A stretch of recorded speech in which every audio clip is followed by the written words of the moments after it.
Welcome to the University of Kent Tier 4 Visa Application Guide. This guide has specifically been put together to support prospective students, particularly those with an unconditional offer. One thing to note is that the rules and regulations are constantly changing and evolving, so please check the links below. And finally, if you have any questions, any at all, please get in touch with the university.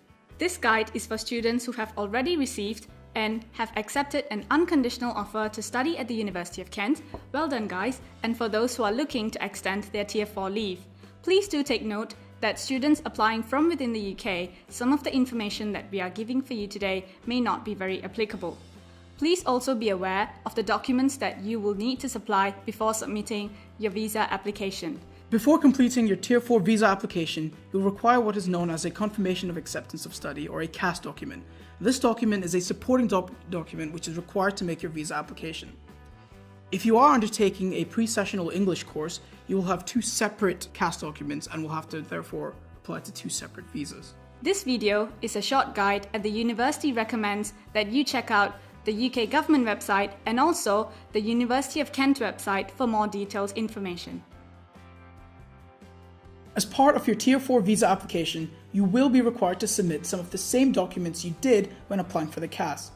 These include your academic qualifications and financial information. But apart from these two, you will also be required to provide health certificates and, where necessary, English language certifications. And please remember to start working on these documents as quickly as possible. The university conducts these checks to ensure that students submit the correct information when submitting their visa application. However, this does not guarantee that your visa application is successful. Please do also take note that you will be required to submit the same documents that you have already submitted to the university when applying for a CAS number.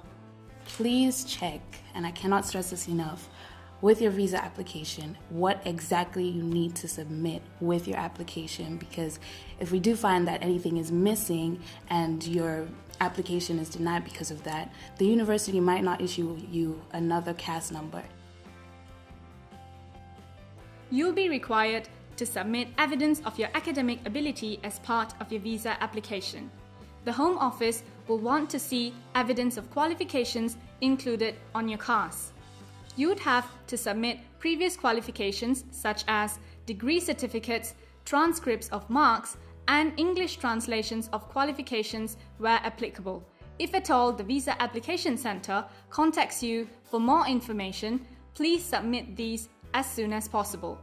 If you believe this has been a mistake or you are unable to do so, please contact the university as soon as possible.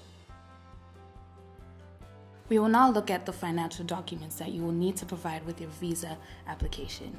Now, students find this part very confusing, and so did I, but you need to read every single detail of the rules before you apply and make sure that you've taken care of every part, because if you don't, it might result in your application being refused. You need to provide evidence that you will be able to live and study and take care of yourself in the UK. The funds which you provide evidence for need to be either in your name or that of a parent or legal guardian, in which case they will also need to provide proof of their relationship to you, such as a birth certificate.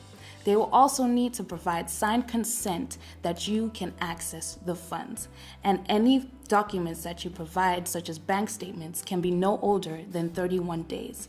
And if you're accessing money from an account, the money needs to have been there consistently for a 28-day period and cannot dip below the sufficient levels.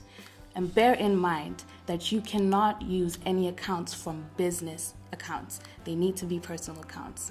You may wish to submit evidence including certificates of deposit where you can prove the money has been held for a continuous 28-day period, official government financial sponsorship, official international company sponsorship, where you can prove the company has a trading presence in more than one international country, official university financial sponsorship, and official government educational loans.